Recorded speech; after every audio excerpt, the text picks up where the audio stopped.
if you watch the other videos in my basics series, you know that engine oil is the lifeblood of the engine. So, checking your oil level and keeping it maintained is very, very important. So, usually an engine oil dipstick, which is how you use to check the engine oil. Now, a lot of BMWs, Mercedes, and Audis and cars like that don't actually have a dipstick. It's all checked electronically. But I'm going to assume if you have one of those that you probably don't care too much about checking your own oil. So, I digress. A lot of vehicles have a T-handle like this one. Other vehicles have a loop that you pull on. The vast majority of the time, it's going to be yellow on newer vehicles.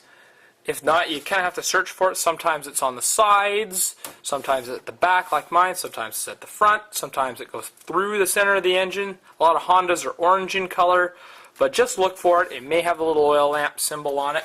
So, to check your own oil, what you do is you grab the T-handle here and you pull it out. Now, make sure you have a cloth handy.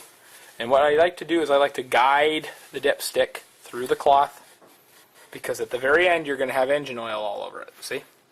Now what we're going to do is we're going to wipe it off.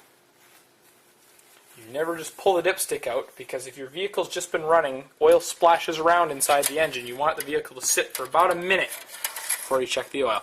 You're going to put the dipstick back in, then we're going to pull it back out, and we're going to check the oil level. Now there are markings on here. As we can see, I don't know if the camera's going to focus on it or not. Right here, this little crosshatch mark is the safe mark. So between these 2 points, actually that's upside down. I wish the camera would focus. So you kind of see that there's this little crosshatchy pattern here. And this says add right here. So between these 2 points is the safe range, and below it is add. Now at this very bottom line, you need to add a full quart to bring it up all the way to full. So if you're right just at the add line, don't go and buy the biggest jug of oil and pour it all in. So now you know. So if you're about halfway between add and full, you know that you need to add a half a bottle of oil in order to fill it up. Now try to keep your oil level at the full line, but at the minimum, it should be between the add and the full line at all times. Now, in the event you need to add oil, a lot of vehicles have a filler cap. Well, all vehicles have a filler cap somewhere. Some are more in exotic locations than others. This particular vehicle is right down here. And as we can see, if I bring it over, it says engine oil, SAE 5W30, so you need to add an engine oil that is 5W30.